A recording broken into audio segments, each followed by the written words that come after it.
Hello everyone and welcome. My name is Jake and today I want to talk about the 2023 Xbox Showcase that I just seen yesterday. So I have a few thoughts on it and I want to go over some of the games that we've seen. I won't go into too much detail because I do have other videos coming out in the future going into more details on games like Starfield and Avowed, but I did just want to make a video going over the showcase as a whole and talking about some of the games that I won't be making a video on and just kind of give my brief opinions. But real quick before we start, if you enjoyed this video, don't forget to hit that subscribe button at the end and leave a like if you feel so inclined. It really does help me out a lot and I'd really appreciate it.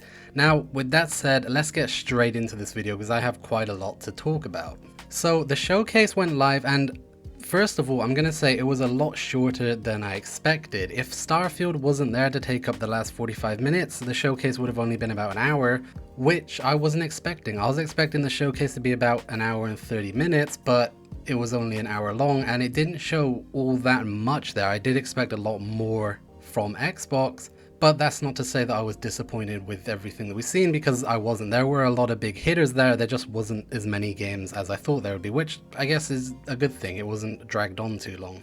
So to start, they decided to open the show with Fable, which is something I wasn't expecting. That was a very big title to open with, and I wasn't even sure if that was going to be here. Now, personally, I absolutely loved everything that we've seen about this. I have been on Twitter and a few other places this morning and kind of read what people have been thinking, and it kind of seems like a pretty mixed bag for the most part. There wasn't much gameplay, and if there was, it was kind of hard to tell whether it is cutscene or gameplay. There wasn't any HUD, there wasn't any visible indicators that what we were seeing was gameplay. Rather, it looked more like in-game footage, like rendered cutscenes rather than actual gameplay. But I do believe that there was some gameplay in there. Like when the main protagonist threw the fireball, like right here, and when you're fighting the big giant at the end of the trailer. I think that sort of stuff was gameplay, though again it is really hard to tell the difference. But yeah, I don't know. I mean, overall I really liked what we've seen. Again, I wish there was a bit more. I wish there was more gameplay, but this doesn't even have a release date yet, so I'm guessing it's probably 2 or 3 years out, so definitely probably not ready to be shown off yet. But regardless, I think this was a really good trailer. I'm glad that we finally got something more on it, and I think they nailed it, honestly. I think they were right when they said Playground Games gets it in terms of Fable. It was something that I was originally concerned with because Playground Games have only made Forza in the past, which is a racing game of course, so I was a bit concerned how they're going to make an RPG like Fable when they don't have any experience in that sort of genre. But I gotta say, after this trailer I feel a lot more confident about it. First of all, the game looks absolutely beautiful, obviously. It looks absolutely stunning. And I feel like they've absolutely nailed the tone of Fable, which again is something that I've seen people are kind of mixed on and they're like, I wouldn't even be able to tell it's Fable, but I think they honestly nailed it. I think it was really funny. I think the writing was really good, and honestly it just felt like Fable. That, you know, they're going for the Jack and the Beanstalk sort of story, which is pretty cool. We haven't seen that before. And I also loved that I mean, I'm not sure if he's the main villain or if he's just a smaller villain that you can in the game, but I love that the giant is just called Dave. I think that was really good. Honestly, I'm really happy with what we've seen. I laughed, I really enjoyed the trailer, I thought it was good, and I really can't wait to see more on Fable later on. But after that we got South of Midnight, which is Compulsion Games' newest title. They're the developers who made We Happy Few, and we didn't get a lot on it. From the trailer we can assume that it's kind of like a Monster Hunter bounty sort of game where you go around hunting monsters or creatures, I guess. But we don't really know a lot about the game itself. We don't know how it's gonna work, how it's gonna play, or anything like that. The trailer was very stylized and it had kind of a art book sort of style. It was kind of like a stop motion kind of style where it was pictures of things moving, if that makes sense, you know, very like low frame rate. I think the song was amazing, by the way. It was a very atmospheric trailer, but again, we don't really know anything about the game. It looks cool. I've added it to my wish list. I'm definitely going to be keeping an eye on it. But of course we don't know what the actual game is or how that plays, so I don't have too much to say other than, yeah, it looked really cool. And after that we got one that really surprised me, and that was Star Wars Outlaws. Now, I've been saying forever that we should get a Star Wars game where it's an open world RPG and you just kind of live in the Star Wars universe doing whatever you want. And this seems like it maybe kind of is it, I'm not really sure. So it's called Star Wars Outlaws, so obviously you're going to be playing the role of an outlaw and you're going to be doing outlaws things within the Star Wars universe, which is a really cool concept. I'm not sure how much is going to lean into that RPG side of things where you can kind of choose who you want to be and sort of live in the world. But regardless, it has been confirmed to be open world, and there is going to be more showing on this game at the Ubisoft Forward showcase later today, or well, this video will probably be uploaded after that showcase, so yeah. So the information will probably be out there by then. But regardless, this looked really cool. It looks very promising, and it's from Ubisoft again, which is surprising to me. They kind of either hit and miss for me. They make some cool games, some cool ideas, but for the most part their games usually seem lacking. You know, there's that meme of the open world Ubisoft formula, that sort of thing. I'm not sure what to expect from this yet. Again, I'm gonna see something on it later today, so I'm pretty excited for that, but it definitely has my interest peaked, and it's something that I've kind of been asking for quite a while, so that was a really nice surprise to see there. It's definitely made my list for sure. And the next game that interested me was Payday 3, and I am not really sure where I stand on this game, to be honest. I mean, look, I enjoyed Payday 2, and Payday 3 looks like more of Payday 2, but I'm not too sure how I feel about it. Graphically, it looked very dated, and it didn't look like that much of an improvement from what we've seen in Payday 2, so I'm not really too sure where I stand on this just yet. Regardless, this is coming to Game Pass on day one, so I'll be hopping in and trying it, but again, my expectations are quite low because what we've seen didn't look terrible. Again, Payday 2 is a fun game, it works, it's lived on for this long. I just kind of expected more of an upgrade from Payday 3 than what is present here, but regardless, it still looks like it's going to be a fun time, just not quite as upgraded as I had expected. And I am kind of skipping through the games here and just kind of getting to the ones that I'm interested in. There have been a few other announcements that I'm skipping over just because I don't have anything to say on them because they're not really in my interest. But anyway, moving on, the next game that got shown was something that I expected to be here. And again, it's kind of another mixed bag. I'm not sure how I feel about it, and that was Avowed. So I'm gonna have a whole video coming out probably tomorrow talking about Avowed because I have a lot of things that I want to say about that, so I won't go into too much detail here. What I will say is that I'm glad it was here, and the new trailer kind of satisfied my hunger. We've finally seen some actual gameplay from this game, but again, it's very mixed. I mean, the art style has changed massively from what we seen in that initial announcement trailer, which I guess was to be expected because again, there have been rumors going around that this game has changed directions quite a lot. So it's not surprising to see that there's this huge overall tone shift, but I'm not quite sold on everything we've seen, and I have some concerns. That being said, it didn't look awful. I don't know, it's very mixed. I'm glad we've seen it, but I'm not quite too happy with what we've seen. I don't know, that one was a bit weird. But again, I have a whole video coming out on that, again, probably tomorrow, if not the next day, and I'll be diving into more detail on my thoughts and, you know, what I think of it there. So make sure to stay tuned to watch that video whenever it goes live. So after that, the showcase kind of started to go downhill a little bit for me. There wasn't too much I was interested in. There was some Microsoft Flight Simulator stuff, which actually looked cool. I'm not sure what it is. Is it, because it's called Microsoft Flight Simulator 2024. I'm not sure if that's a new game or if it's kind of like a yearly upgrade of some sort. I'm not sure, but it seems like there's actually stuff to do in Microsoft Flight Simulator now. You can do search and rescue, you can do races, you can do all sorts of things, which is something I think the game desperately needed, so I'm very excited for that. But again, I'm not too sure if this is a whole new game or if it's some kind of update. Either way, that's really cool that there's now actually some real things to do in the game, especially, again, with the size of Microsoft Flight Simulator.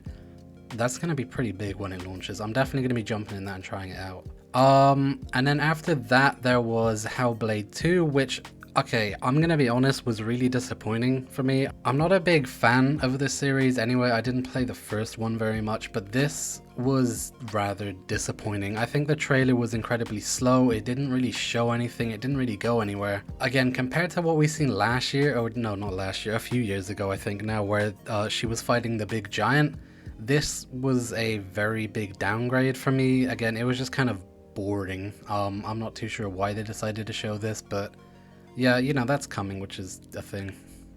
Then we got Like a Dragon Infinite Wealth, which it looked funny. I laughed at the trailer a bit. I've played these games a little bit. I've never been too into them, so I don't have a lot to say. And we didn't really see anything, like we don't really know what it is. Yeah, that was there. It was a pretty funny trailer. It didn't go on too long. It was pretty good. I was happy to see that there. It was funny.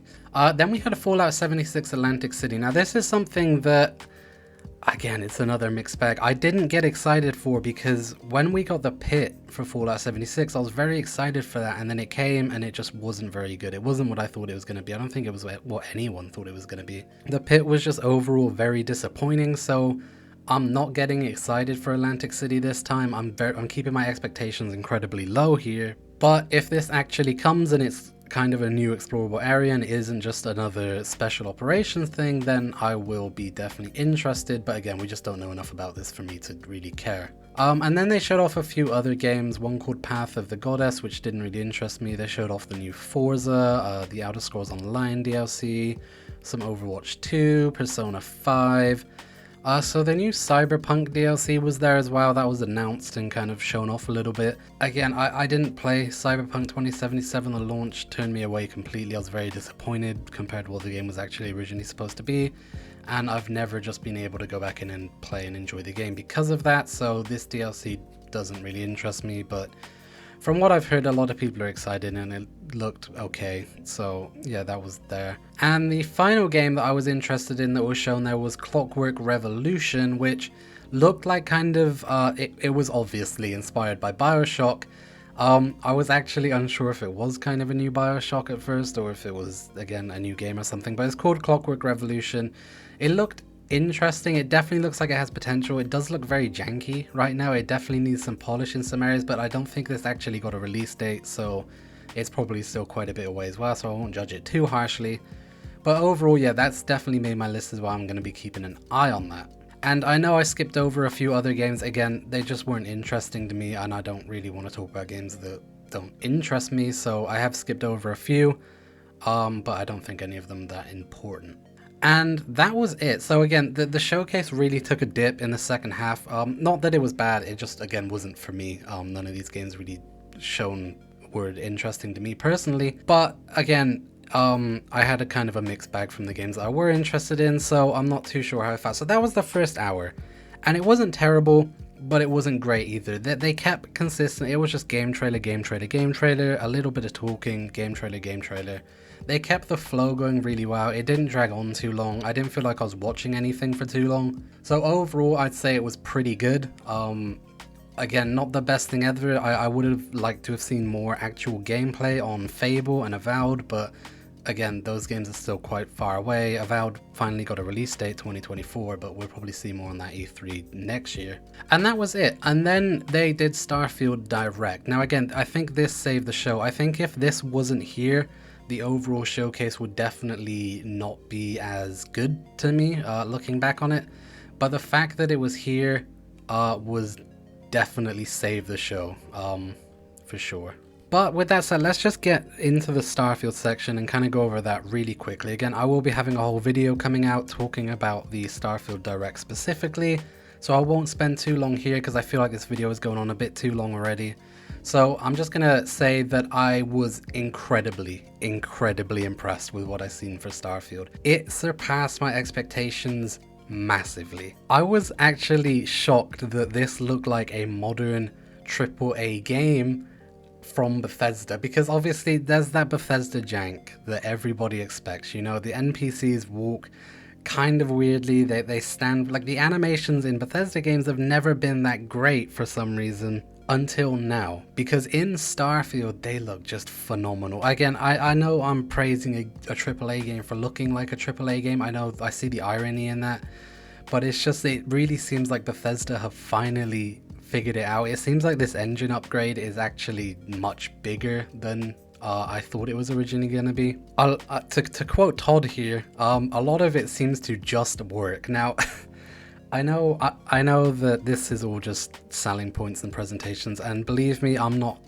getting fooled by anything. I'm aware that this game could come out and it could be complete and utter crap. I'm completely aware of that. But from everything that we've seen, from the gunplay that looks to be massively improved to the animations, everything just looks so much better here, and it looks so polished. And again, I'm very, very surprised with what we've seen here in general. I honestly kind of can't believe the depth that they went to with this game. I mean, the amount of stuff that you can do, from customizing your ship to the crew, everything just, it seems like my dream game. And again, I know that I'm overselling myself here. I know that it's not going to be absolutely everything in the world, but based on everything that we've seen here, I'm just incredibly hyped. I'm aboard the hype train. I'm on it. I'm putting my faith in Bethesda. Honestly, this just looked absolutely great. Now, that's not to say that it was perfect. There were some things, there were some questions that are still unanswered, such as ground vehicles. Luke Stevens actually mentioned in his most recent video where he talked about the showcase that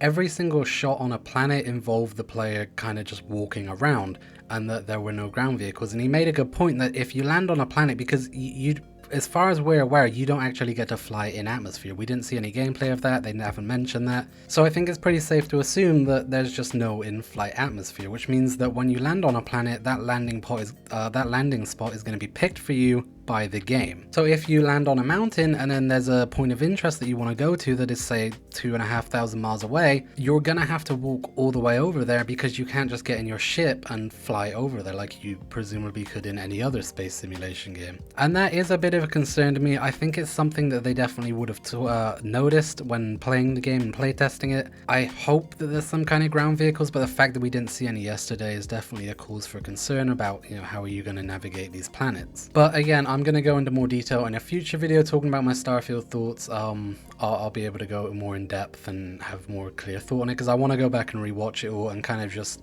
understand it all better, because it's all a bit fuzzy. I watched it yesterday, I haven't watched it since, so I'm not completely refreshed on what I've seen. So I will be doing that in a future video, so make sure to subscribe so you don't miss that whenever it goes live. But overall, yeah, I think this showcase was pretty good. Again, I think Starfield massively saved it, but overall I was very happy with the games that we've seen. It was very quick, it was very to the point, and we finally got some answers on some games that I've been waiting for ages, you know, Fable and Avowed. Now, I am gonna go and record a video on Avowed, and again, that will hopefully be uploaded tomorrow or the next day, so make sure to subscribe so you don't miss that. Thank you guys so much for watching. Let me know what you thought of this Xbox showcase down below. Did you enjoy it? Did it live up to your expectations? How many games were you interested in? Let me know all of your thoughts down below. Don't forget to hit that subscribe button if you enjoyed, and that notification bell so you know when I next upload a video. Thank you so much for watching. This has been Jake, and I will see you next time.